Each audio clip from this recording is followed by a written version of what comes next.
Avant de commencer cette vidéo, je vous conseille d'avoir vu ma première vidéo qui traite de ce sujet. Pour ceux qui n'ont pas vu, je vous rappelle juste cette définition. Le chaos, c'est juste qu'en fait, on ne pourra jamais avoir le même résultat, même si on reproduit 2 fois la même expérience dans les mêmes conditions. Maintenant que c'est dit, bon visionnage. Hey, bonjour tout le monde. Si je vous demande, imaginez qu'on reproduit sans arrêt la reformation de l'univers. On n'obtiendrait jamais le même résultat. On a vu dans la vidéo précédente que le chaos existait et que le chaos était magnifique parce qu'il voulait dire que même dans les mêmes conditions de base, on ne pourrait pas obtenir le même résultat si on laissait découler les choses. Bref, tous les résultats sont à chaque fois uniques. Vous êtes unique. Mais revenons à notre échelle. Bon, avant de vouloir me tuer, pour tous ceux qui ont survécu à l'infarctus, laissez-moi vous expliquer. Qu'est-ce que la peur au fond? Finalement, ce n'est rien que des réactions chimiques. Des petites molécules qui se déplacent entre synapses. Mais du coup, on se rend bien compte qu'une réaction simple comme la peur, à l'échelle moléculaire, elle devient extrêmement complexe. Entre chaque synapse, vous libérez plein de substances. Et si la substance atteint la synapse en face, ça y est, vous avez votre signal. Bon, voilà, pas de signal. Et si maintenant on reproduisait la même peur, exactement dans les mêmes conditions? Qu'est-ce qui nous dit qu'il y aurait autant de molécules qui atteindraient la synapse en face? Peut-être que vos émotions aussi appartiennent au chaos. Bref, si on vous reprenait et que vous vous mettez dans les mêmes conditions, exactement les mêmes conditions, vous ne pourriez jamais ressentir les mêmes choses que vous avez ressenties à ce moment-là. What the fuck? Et je crois que vous êtes comme moi. Si vous êtes plus ou moins énervé, votre attitude n'est pas la même. Donc finalement, toutes les actions que nous faisons ont une part de hasard. Mais maintenant, accrochez-vous et partons encore plus loin. Si on partait dans le passé et qu'on revenait maintenant, rien ne serait comme avant. Plus rien ne sera jamais comme avant. Mais tout doit rester comme avant. Une petite partie de biche-volet ? Peut-être que le coup de foudre qu'a eu vos parents, eh bien, il serait peut-être jamais produit.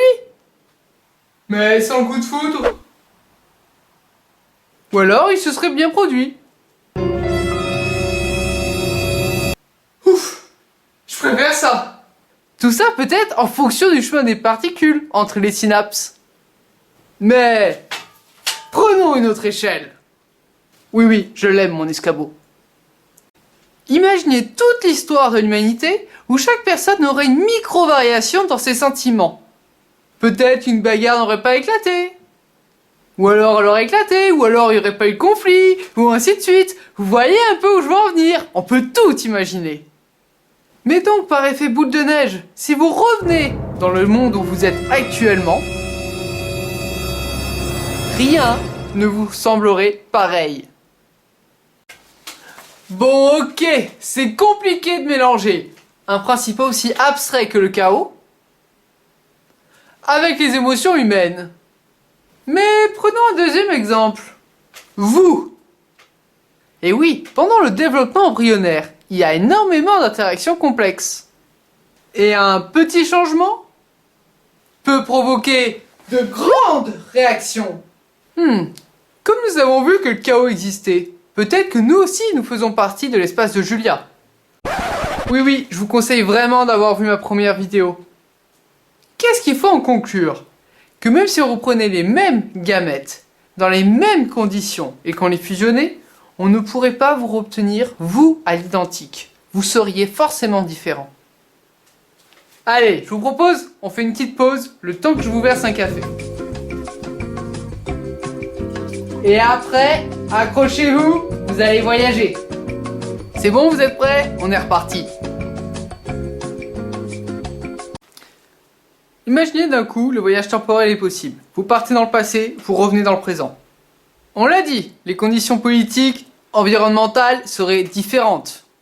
Mais peut-être qu'en retrouvant le vous de cette nouvelle dimension, vous ne vous reconnaîtriez même pas. Exemple, dans Retour dans le futur, Tony McFly. Peut-être qu'il découvrirait un Tony McFly, mais roux?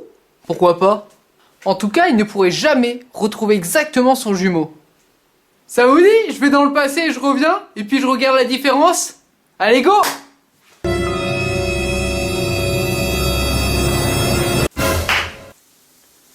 Mais au fait, pourquoi je suis cette vidéo, moi? Francis, tu viens? Repas est prêt? Ouais, j'arrive. Bon, ok, j'ai de l'imagination. Mais le but est de savoir ce qui appartient au chaos. Donc ce qui ne pourrait jamais être reproductible. Donc prenez du recul. Votre vie telle que vous la connaissez, même si vous voyagez dans le temps et que vous reveniez aujourd'hui, votre vie vous est unique. La vie est si complexe qu'elle nous amène dans un présent que nous ne pourrons jamais reproduire.